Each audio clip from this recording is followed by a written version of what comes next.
Selamat datang di seri video pelatihan survei GNSS bidang minyak dan gas bumi bersama saya Syafril Ramadan, Wijaiswara di Pusat Pengembangan Sumber Daya Manusia Minyak dan Gas Bumi. Selamat belajar dan tetap semangat.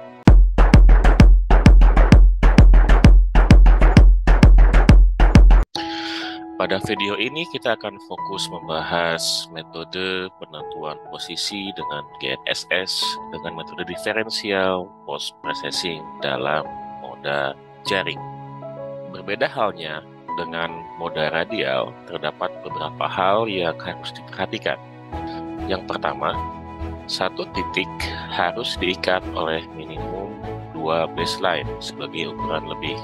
Rencana baseline harus dibuat terlebih dahulu untuk kemudian dihitung jumlah sesi pengamatan dengan rumus S, yaitu jumlah sesi pengamatan sama dengan B, jumlah baseline dibagi R, jumlah receiver yang beroperasi secara simultan dikurangi 1. Pada metode ini juga jadwal pengukuran setiap tim dan juga baseline yang diukur harus dibuat. Berikut adalah contoh rencana baseline yang akan diukur pada metode survei GNSS dalam moda jaring. Di sini terlihat terdapat 3 alat GNSS dan terdapat 7 buah baseline yang harus diukur. Sehingga jumlah sesi dapat dihitung menggunakan rumus di slide sebelumnya, di mana jumlah baseline terdapat 7 dibagi dengan jumlah alat GNSS yang beroperasi secara simultan yaitu 3 dikurangi 1 sehingga menghasilkan jumlah sesinya 3,5 untuk kemudian dibulatkan menjadi 4 sesi. Pada metode ini juga hati-hati terhadap baseline trivial, di mana jika ada N receiver yang beroperasi secara simultan, maka hanya N-1 baseline bebas yang bisa diolah. Baseline trivial ini sebaiknya tidak digunakan dikarenakan beberapa hal. Yang pertama adalah spesifikasi geometris jaring tidak dipenuhi. Kemudian, informasi yang masuk ke dalam perataan jaringan menjadi berkurang. Yang ketiga, tingkat ketelitian dari titik yang diperoleh secara teoritis akan berkurang.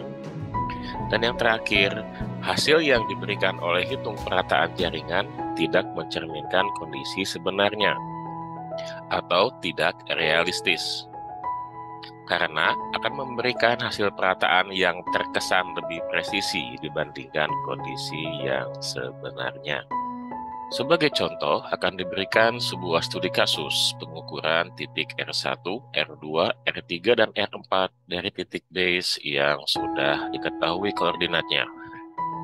Jumlah receiver GNSS yang digunakan secara simultan adalah 3 unit.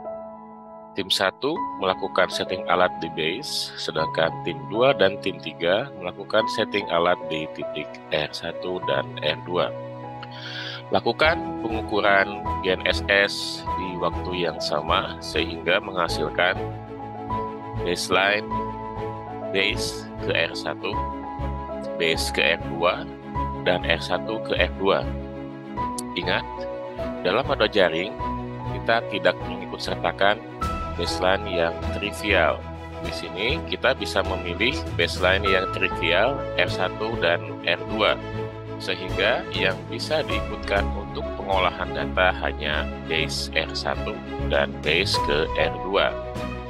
Pada sesi yang kedua, tim ke-1 tetap di titik base, adapun tim 2 di titik R3 dan tim 3 di titik R4.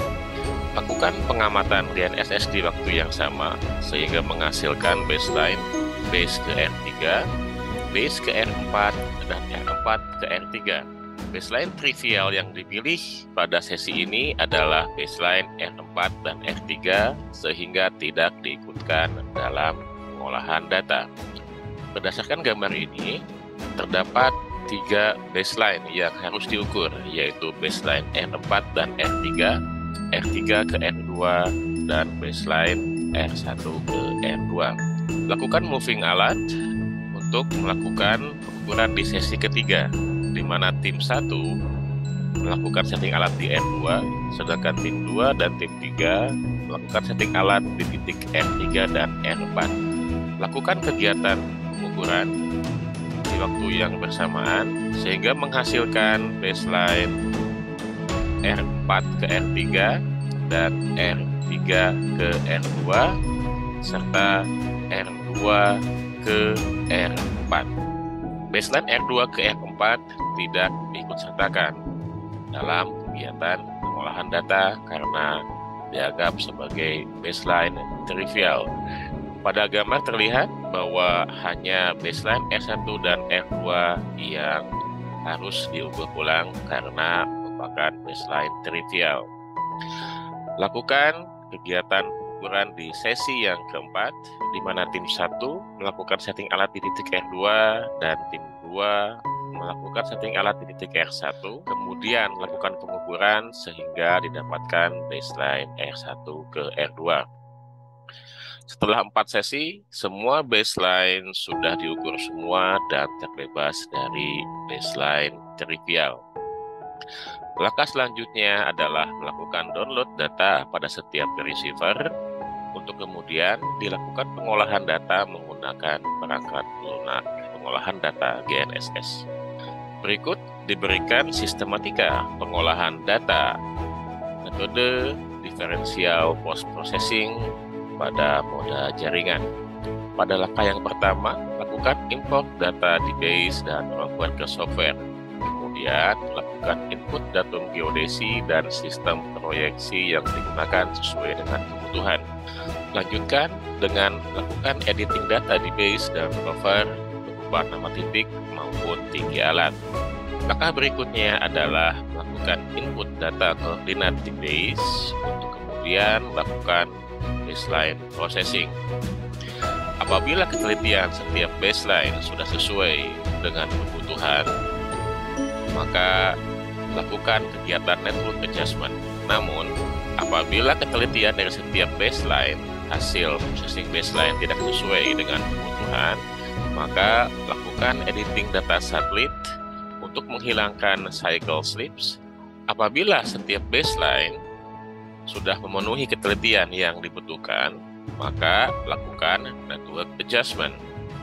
Apabila ketelitian data jaringan sudah sesuai dengan spesifikasi, maka didapat data 3 dimensi yang final.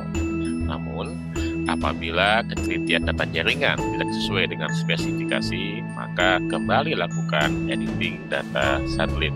Berikan tanda pada setiap baseline trivial agar tidak diolah dalam perangkat lunak. Hanya gunakan baseline non-trivial untuk pengolahan data pada moda jaring. Berikut akan diberikan beberapa penelitian mengenai ketelitian koordinat dan jarak antara moda jaring dan radial. Penelitian pertama dilakukan oleh Ramadan di tahun 2015 yang membandingkan koordinat 3 dimensi dari pengukuran GNSS dengan moda jaring dan radial pada baseline yang relatif pendek, yaitu di bawah 1 km.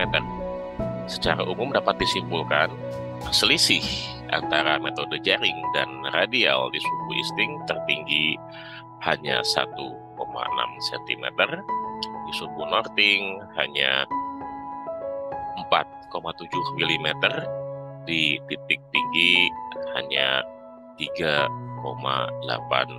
cm, dan untuk jarak 1,7 cm. Penelitian yang kedua dilakukan oleh Harry Andreas di tahun 2013 yang melakukan perbandingan pengukuran antara moda jaring dan radial pada 3 titik, di mana baseline-nya relatif panjang, yaitu sekitar 10 km.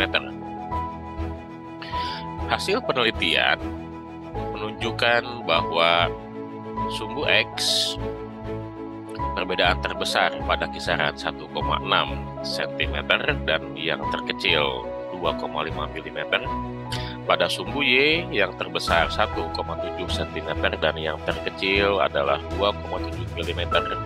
Dan untuk data tinggi di bawah 0,8